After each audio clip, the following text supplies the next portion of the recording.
So let's see. I'm just gonna jump to it, no quiz, no nothing. But again, they're just building on what we've learned, so it's kind of a new type of an equation, but it's just no new, well, it will look very familiar. So what I want to talk about first would be the equations of quadratic type.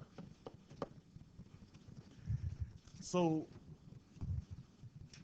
these are not quadratic equations, but they look like quadratic equations. They follow the quadratic equation pattern. So if you recall, a quadratic equation is the equation of the form ax squared plus bx plus c equals 0. That is the general form of a quadratic equation, provided that a is not 0. That's what we expect to see. Well, what I'm going to talk about now, the quadratic type, is an equation of the form a something squared plus b times something plus c equals 0. So not necessarily you have a single variable, but maybe some other expression where that expression is squared and then not squared. So it still looks like a quadratic. I'm just going to give you an example and you know what I'm talking about. So for example, something like this. X squared minus 1 squared plus x squared minus 1 minus 12 equals 0.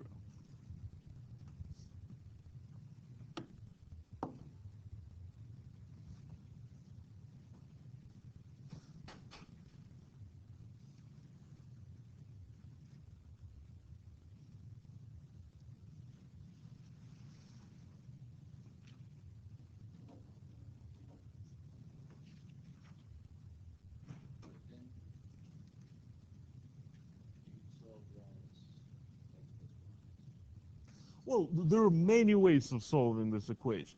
I can open up all the parentheses, combine like terms. I'm going to end up with the power 4 equation because I'm going to end up squaring it. So that's a fourth power polynomials. We don't, those are hard. Okay? It's always harder to solve equations of higher degrees. We want to reduce the degrees. That's what makes the equations easier. We want to make our equations linear. But what I'm trying to say that it does look like a quadratic equation. You have something squared, then the same thing not squared, and then a constant, right? Something squared, same thing not squared, and a constant. So you have something squared, something, and then a constant. So it does look like a quadratic equation. So first, instead of solving this complex fourth degree polynomial equation, I'm going to split it up into a few steps. For the first step, I'm just going to solve a quadratic.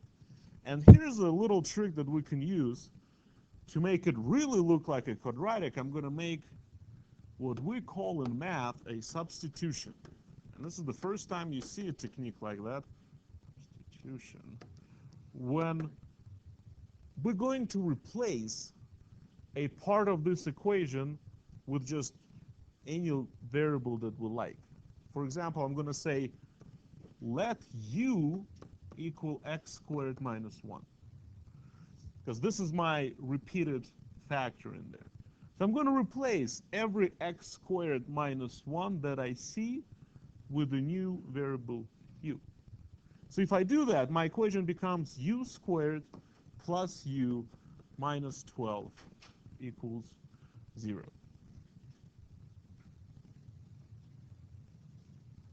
So now it does look like a quadratic without any strings attached.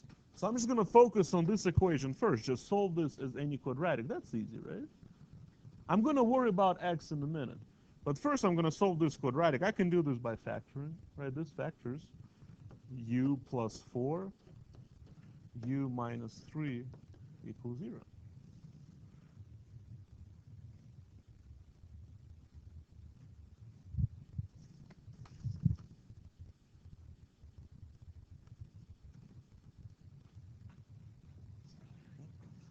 So again, I'm just solving for u, for this new invented dummy variable. Okay, I'm ignoring everything else. So that's pretty simple. Right now I have u plus 4 equals 0, u minus 3 equals 0. So solving for u, I get u equals negative 4, and I get u equals 3.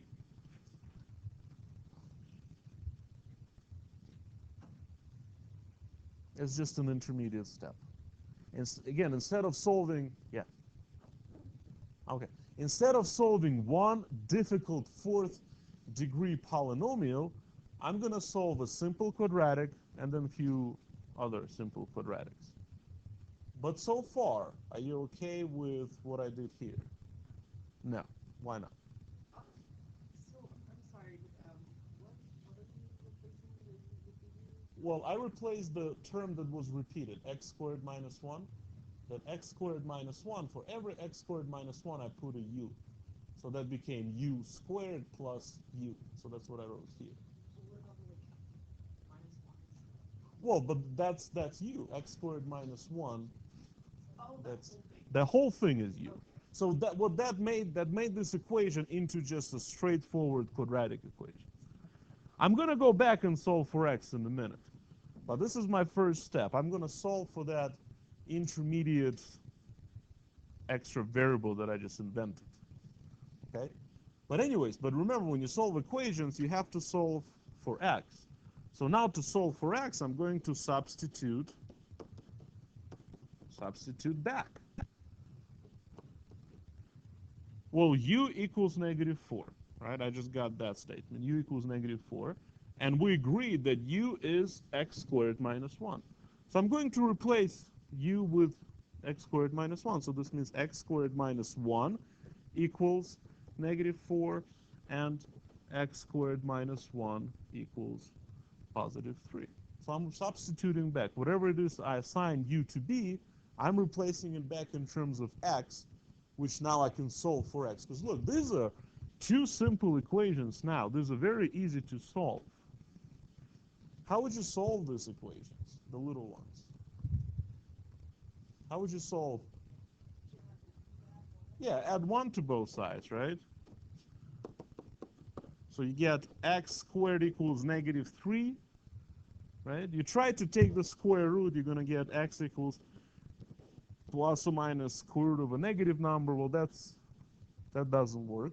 So no real solutions here, right? Square root of a negative number.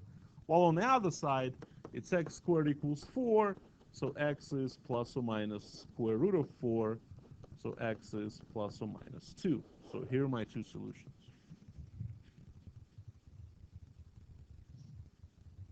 Again, it would be very hard to solve this problem as it's written. Just take it straight on by opening parentheses, combining like terms. It's going to be a fourth degree polynomial equation, which is very hard to solve. But we can use some finesse here by realizing that this equation followed the pattern of a quadratic equation, square, not square. So make it look like a quadratic equation by substituting that repeated factor. So we replace that repeated factor with this dummy variable. We solve for that dummy variable, and then we substitute back to solve for x. I'm going to do a few more of these. Oh no, 12 was, yeah, 12 was part of this. That's where, so 12 was a big part of the, yeah. So, because basically it's just easier on the eye by just ignoring all this mess, just focus on the fact that it's a quadratic. So this u will just allow us to ignore all the other junk. But then when you solve for u, go back and solve for the original variable. So again, instead of solving one messy, this is a messy equation, we solved pretty straightforward quadratic, and then these are kind of quadratics as well. Nick? It's probably pretty obvious, but I want to see what happened in the original equation. It's like x squared minus 1 squared. Right. So what So, happened to that? well, that became u squared. Because again, that square gave me that pattern of a quadratic equation. Then I have something squared, then something not squared, then a constant. So to me, it looks, Yeah, so instead of just messing with all the x's, I focused on the fact that I'm dealing with a quadratic. So that substitution makes it easier to deal with. So you solve for that u and then you substitute back. Let me do a few more of these. Maybe we'll get a taste for that. Let me try this example. 5x to the power 4 minus 4x squared minus 1 equals 0.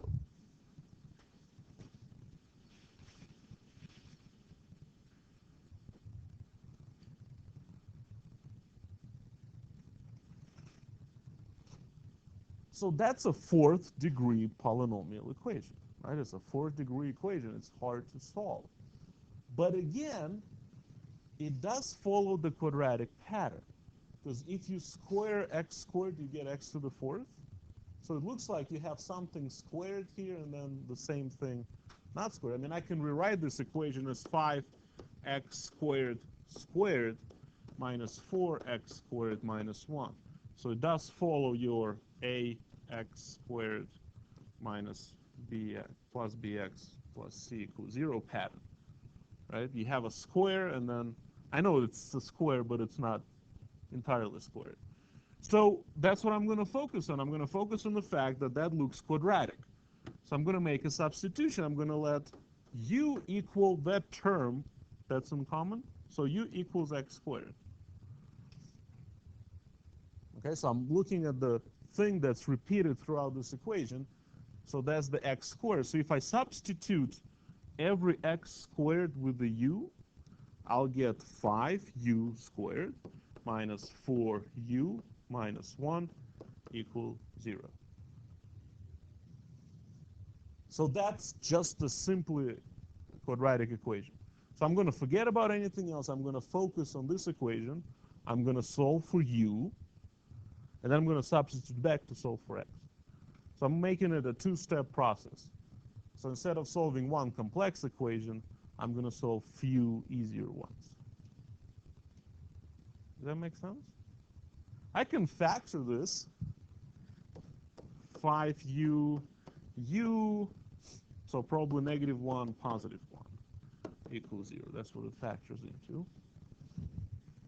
Again, if you're stuck on factoring, you can always use the quadratic formula to solve that.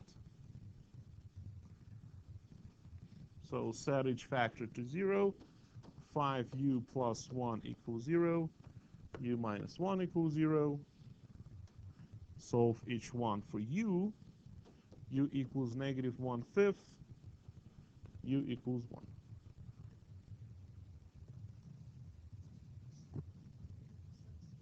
Right, now I have substitute back, because again, remember, when you solve an equation, you want to get your original variable in the answer, right? I want to know what x equals to. I don't quite care what u equals to. So at this point, I want to substitute back.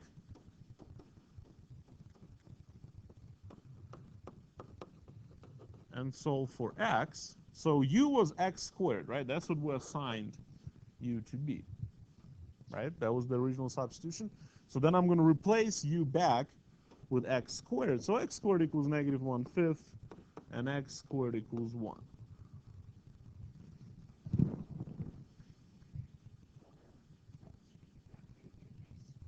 Well, because that's what u is. That's what I originally replaced u with.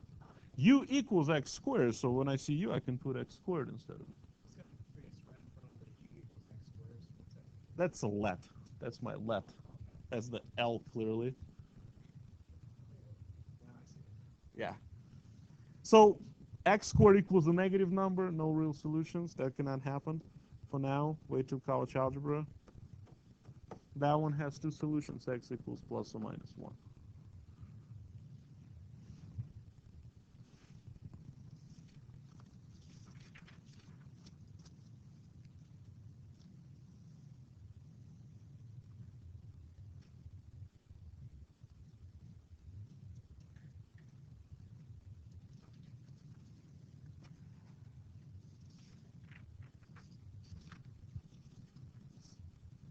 So again, the same kind of process. First, we'll recognize that there is a quadratic pattern. You have an item that's repeated there twice. In one place, that item is squared. So here it is, right? X squared squared, and then x squared not squared. So that's where you notice, okay, that looks like a quadratic. So replace that repeated term with whatever letter you like. U happens to be the more common way to substitute. No reason why I'm using U, it's a dummy variable.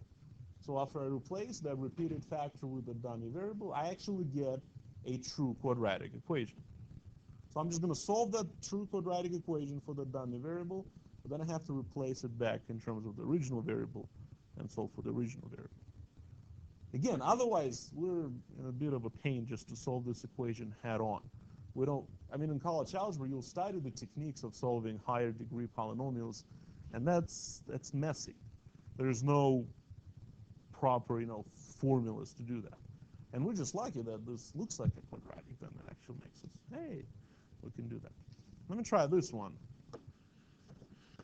Y over y minus 1 squared equals 6 times y over y minus 1 plus 7.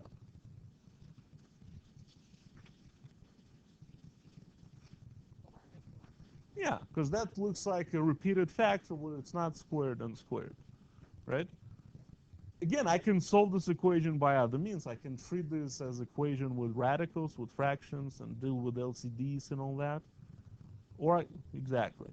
Or I can. Oh no, but that was a very proper comment. No. I interpret that as it's awful to solve equations with least common denominators. That's what and you kind of follow through with that. But I'm going to look at this as a quadratic. If I just replace it, let u equal y over y minus 1, so that becomes u squared equals 6u plus 7. So I'm ignoring the complexity of this equation, and I'm just looking at it as a quadratic first. Okay, so now that's a nice quadratic. I can move everything to one side, set it equal to 0, and I can solve that by factoring. Right, that factors very easily. This is u minus 7 times u plus 1 equals 0. Right, two numbers that multiply to -7 and add to -6. So we're going to set each factor to 0. So u equals 7, u equals -1.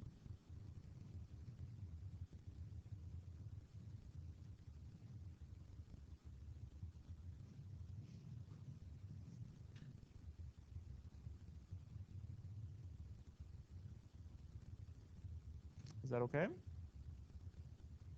So we're done with that quadratic. Now we have to substitute back and solve for the original variable. So y over y minus 1 equals 7, or y over y minus 1 equals -1. Right? Now these are still rational equations, but they're a lot easier to solve. Just multiply both sides by the denominator, right? Multiply both sides by y minus 1, so it cancels on the left, right? If I multiply both sides by y minus 1,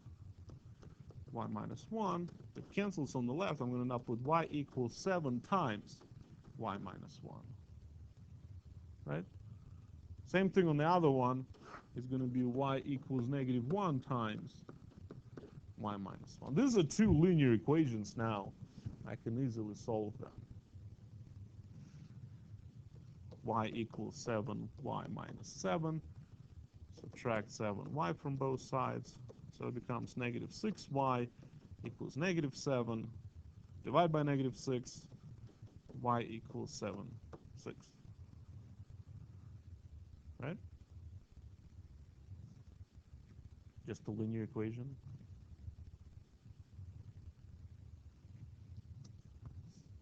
Same thing on the other side. Distribute the negative. Y equals -y plus 1. Add y to both sides. Becomes 2y equals 1. So y equals 1/2.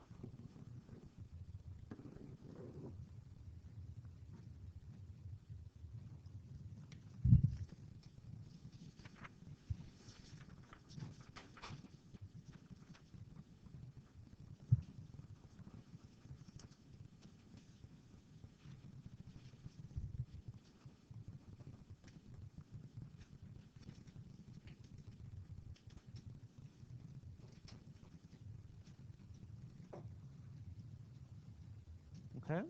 So again, what happened, we noticed that there is a pattern, that there is a repeated term, which makes it look like a quadratic equation. So we made the substitution. We replaced that repeated term with that dummy variable, called it u.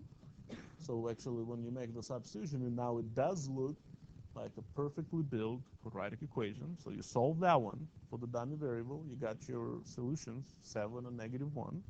But then you have to go back and solve for the original variable. So that's where we make the substitution again, which gives us two simpler equations when we solve them.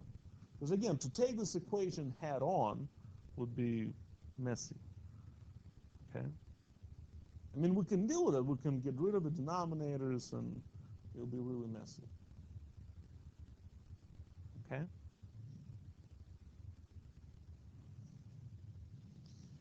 Let me try this one. I'm actually do this one two ways. I'm going to do it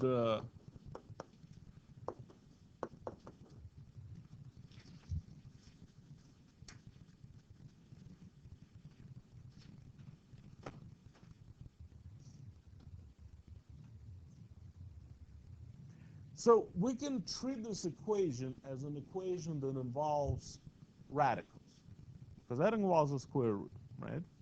So based on what we did on Tuesday, we can follow those steps when you isolate the radical, and then you kill the radical, and then you solve the equation, and then you check your answers. Remember that process? We did that on Tuesday. I mean, if I try that, and don't write this part down. I'll add 3 to both sides. I'll subtract x from both sides, right? So it leaves me with 2 square root of x equals 3 minus x, right? I mean, I can divide by 2, but I can just go ahead and square both sides. It will get rid of the square root. It becomes 4x on this side. On the other side, it's 9 minus 6x plus x squared, right? So subtract 4x from both sides. So this is x squared minus 10x plus 9 equals 0. Right? Again, don't need to write it down. I'm just, or we can if you want. But again, isolate square, nice quadratic. I can solve that. X minus 9, x minus 1 equals 0. That's what it factors into. Product positive 9, sum is negative 10. So we set both factors to 0. So x equals 9, x equals 1. Right? Are we done? Now what do I need to do? Check it. Remember, when we square both sides, there is a chance that we're going to end up with extraneous solutions. Remember that? So let's check them. If I take x equals 9 and I plug it into the original equation, so that makes it 9 plus 2 times the square root of 9 minus 3, will that equal 0? Right, that's how we check. So this is 9 plus 2 times 3, right? That's a 3. 6 minus 3, that's not 0, right? So that doesn't work. So x equals 9 is an extraneous solution. But if I take x equals 1 and I plug it in there, I'll get 1 plus 2 times square root of 1 minus 3. So it's 1 plus 2 minus 3. So that does equal 0. So that checks. So the only solution is x equals 1. X equals 9 is the extraneous.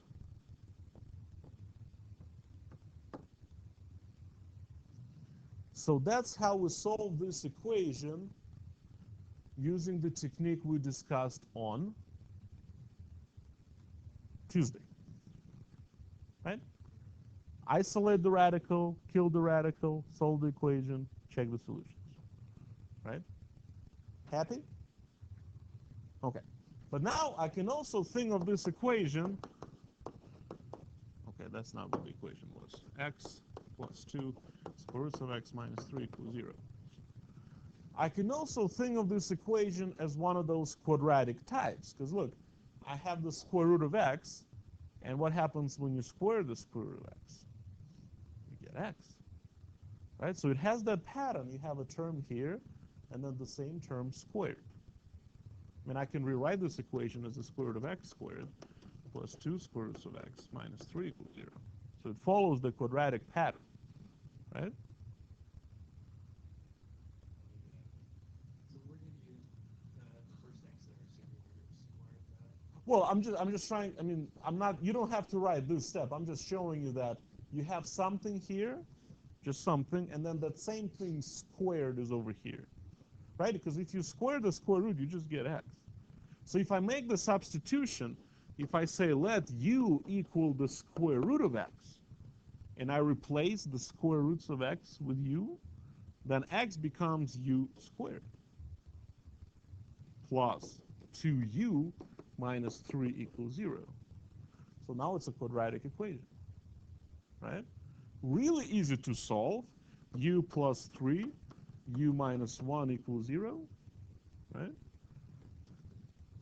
U plus 3 equals 0, u minus 1 equals 0. So u equals negative 3, u equals 1, right? Now I'm going to substitute back.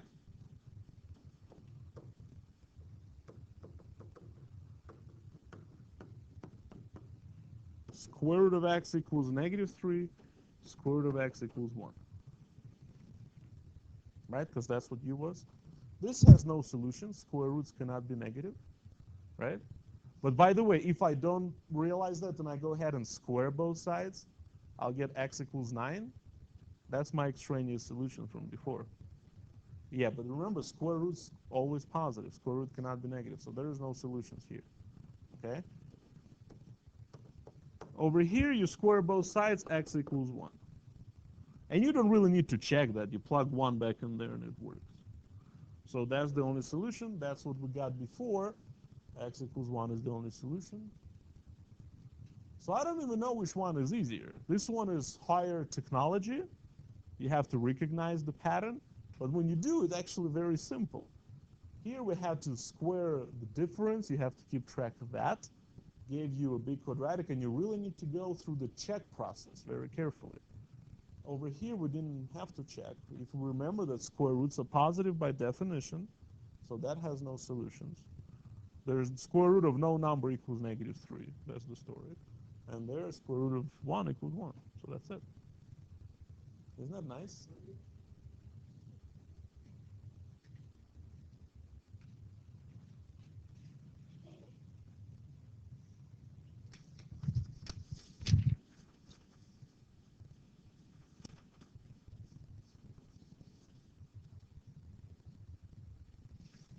So what do you think?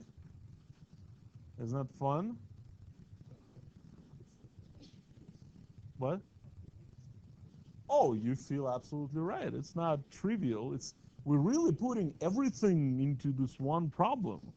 If you think about this, we're doing, like, the only new thing is that replacing term with a new variable, but the rest becomes this multi-layer mess.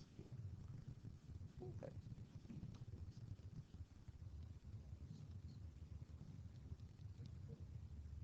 Okay, so, and you will relearn all that in college algebra. Whoever teaches you college algebra might even assume you've never seen that before. That will be presented as a new topic. They'll think you know the quadratic formula and that stuff, but they'll treat this as something new. Okay, so there is another type of equation I want to talk about. That one is not bad at all. It's the equation with absolute values.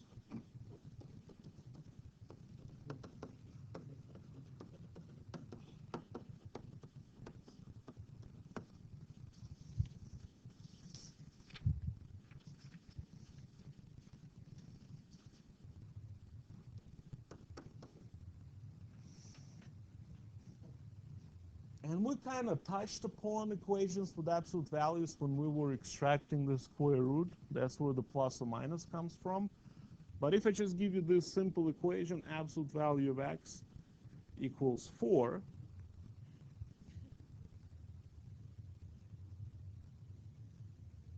what do you think are solutions to this equation?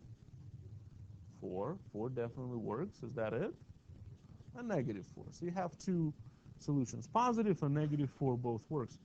So this is where plus or minus comes from when you take square roots of both sides. Because remember, when you take a square root of a square, that's an absolute value, then plus minus. Or if you think about the question is, what numbers are 4 units away from 0? 4, negative 4, right? So that's it. We're done. Isn't that nice? But if I give you this equation, absolute value of x equals negative 4,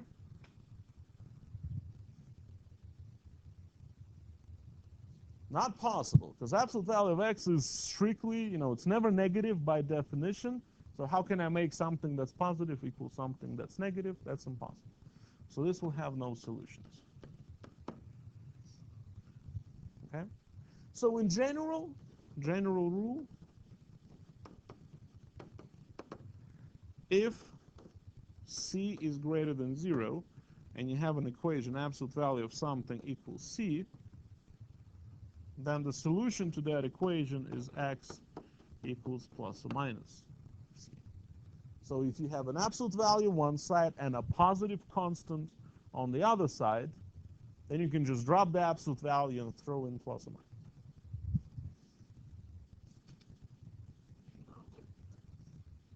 Well, no, because like, you see, negative 4, if x equals negative 4, you can plug it in there. So absolute value of negative 4 is 4. So that number has to be positive in the original equation. The solutions can come out negative. X could be anything. But if I start with x equals a negative number, there's nothing to move forward to, because the absolute value of x, no matter what x is, will never come out to be negative. Okay, so let me give you a few examples. So let's say something like this, absolute value of x minus 3 equals 5. So what do you think I should do first to use that little rule? Plus 3, because the rule states you have absolute value and nothing else on one side. Here I have absolute value and that's 3. So I'm going to get rid of 3 first. So the first step is isolate the absolute value. So then it's absolute value of x equals 8. Right? So now I can use the rule to drop the absolute value. Automatically x is plus or minus 8. So that's the solution.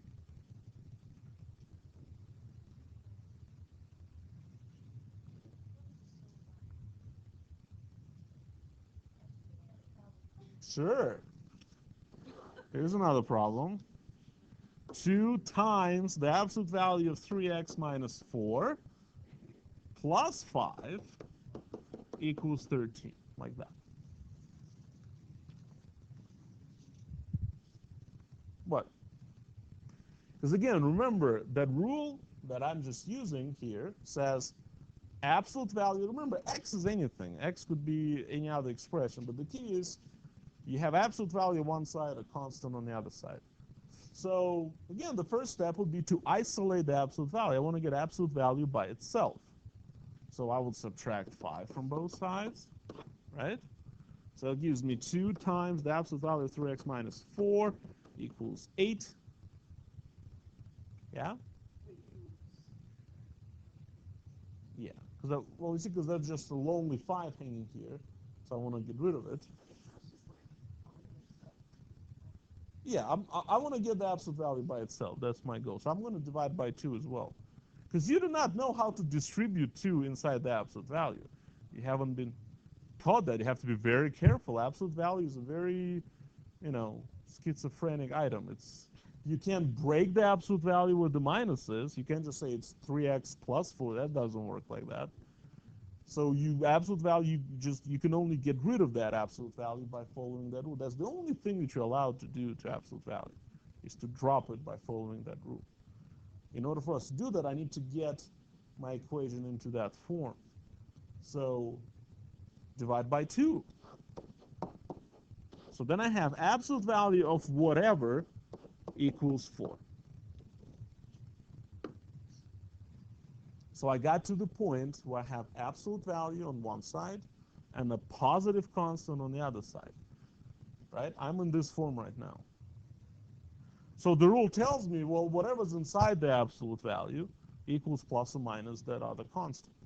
So whatever's inside the absolute value, which is 3x minus 4 equals plus or minus 4. So the insides and plus or minus on the other side. That's how you get rid of the absolute value. And then you have two linear equations. 3x minus 4 equals 4, and 3x minus 4 equals negative 4, which is two linear equations. You can solve them really quickly. So 3x equals 8, x equals 8 thirds, and 3x equals 0, so x equals 0. So here are the two solutions. You don't need to check your answers. They're both going to work, and nothing bad happens there. So again, the idea is to isolate the absolute value first, and then drop the absolute value by putting plus or minus on the other side, and then solve whatever equations you have.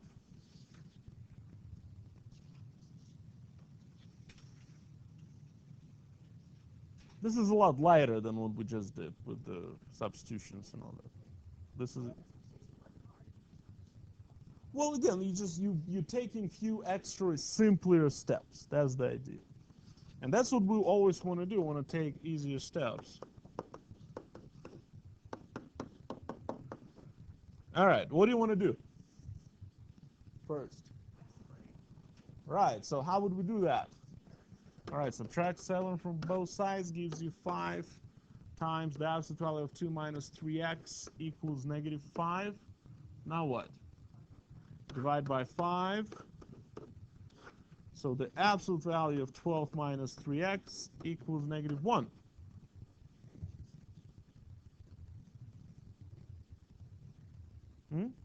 Cool, good. We got to that point. Now what? Right, I got a negative number on the other side, so I'll just stop and say there's no solutions. I cannot get absolute value to equal negative number, so I'm going to stop and say no solutions. Because remember, in my rule, that constant on the other side has to be positive, right?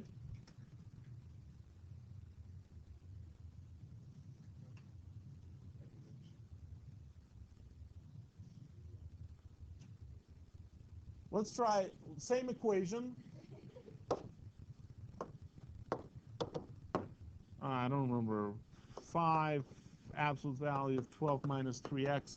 Now I'm going to say it's plus 7 equals 7, like that. So I'm changing it ever so slightly. I just changed the constant. So how would we go about solving this equation? Subtract 7 from both sides. So 5. Right, ending up with 0. And dividing by 5 does not change the fact that we end up with a 0. Right? Now, can absolute value be 0? Absolute value of what number equals 0? 0. So you just have to make the insides equal 0. So this whole equation just becomes 12 minus 3x equals 0. Just what makes the inside equal 0? What? Well, even if you follow the plus or minus thing, you put plus or minus 0. Plus or minus 0 is still 0. So you solve that, x equals 4. So that's the only number that works. You get one solution. Absolute value of 0 is 0, but absolute value cannot be negative. Absolute value could be 0 or positive, but not negative. So you solve that for x. 12 equals 3x. So x equals 4. So it's okay to get 0. It's not okay to have a negative on the other side.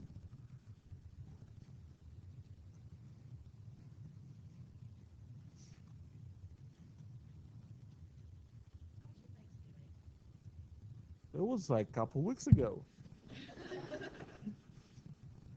Or at least one, right? Was it last week?